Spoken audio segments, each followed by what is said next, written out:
ٹہنی اور توڑو اور اس ٹہنی کو اس ٹہنی کے ساتھ لگا دو، وہ ٹہنی بھی روشن ہو جائے.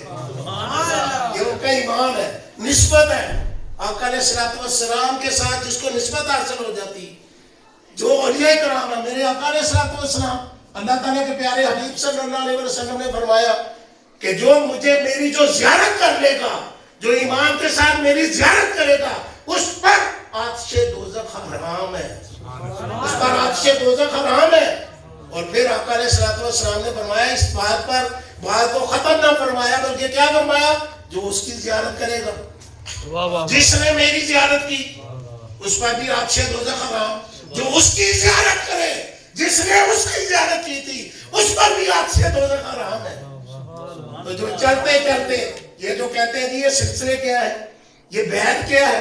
بھائی یہ بیعت وہی ہے، ٹہنی کے ساتھ ٹہنی، ٹہنی کے ساتھ ٹہنی، ٹہنی کے ساتھ ٹہنی، ہر ٹہنی روشن ہوگی. جو شیوخ ہوتے ہیں وہ ایسے نہیں ہوتے. بیعت کر لی تو جو بیعت کا مقصد ہی نہیں پتا. بیعت کا مطلب کیا ہے؟ کڑی اندر کڑی ہے. چلتے چلتے سلسلہ کدھر پہنچے گا؟ سیدنا جناب حضرت ابو بکر صدیق رضی اللہ تعالیٰ عنہ. چلتے چلتے کہیں راستے میں رکے گا نہیں. اگر رکا نہیں ہوا، اگر کڑی کے ساتھ کڑی ملی ہوئی ہے، اگر یہ نہیں آج سے 200 سال پہلے کوئی پیر صاحب ہم کے بیٹھ گئے، 300 سال پہلے بیٹھ گئے، نہیں، وہاں سے سلسلہ چلے. جو سلسلہ قادری ہے وہ اپنی اصل سے چلے، جو سلسلہ نقشبند ہے وہ اپنی اصل سے چلے. اور جب جہاں تک پہنچے گا وہ اس کی زیارت کرنے والے پر بھی آقا علیہ السلام کے فرمان مبارک کے مطابق اس پر بھی آتش دوزخ حرام ہوگی. یہ ایسے ہی معمولی چیزیں نہیں ہیں کہ جس کو ہم کہتے ہیں کہ جی نہیں جی بیعت کیا ہے.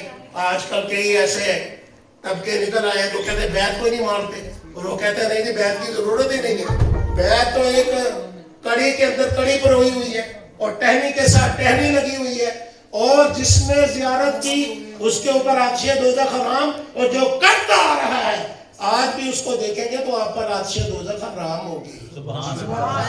یہ ہمارے اوپر کرم، الحمدللہ، کرم در کرم، کرم در کرم. بڑا فیضان ہے ہمارے شیخ کامل کا.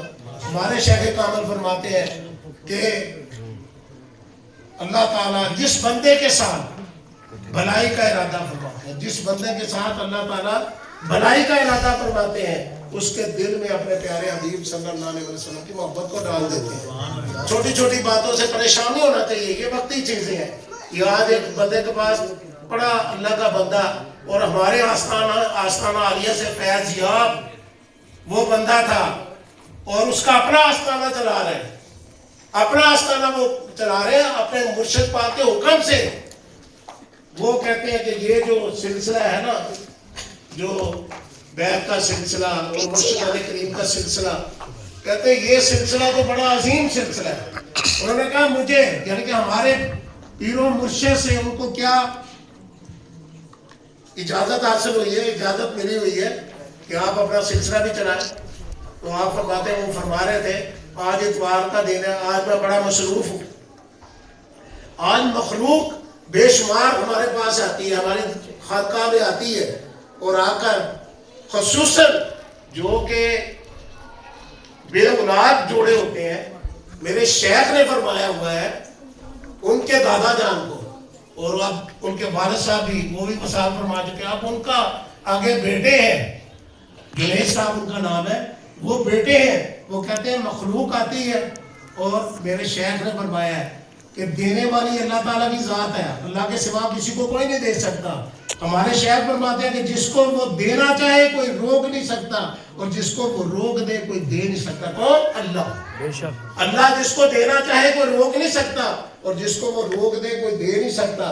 آپ فرماتے ہیں کہ اللہ کے کرم سے آپ کو یہ فضیلت حاصل ہوگی کہ جو بے اولاد آئیں گے آپ کی خانقاہ میں آئیں گے، اللہ تعالیٰ ان کو اولاد کی نعمت سے نوازیں گے. اور کہتے ہیں کہ یہ آپ نے فرمایا کہ دینے والا اللہ ہے، ذریعہ آپ بنیں گے.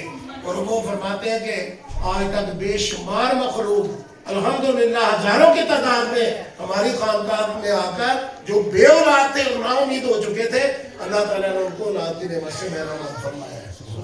تو یہ آگے سلسلے ہیں، یہ رکنے والے نہیں ہیں، یہ فیضان ہے، یہ فیض کبھی، فیض کس کو کہتے ہیں؟ نور، نور ہے، نور کبھی رکتا ہے؟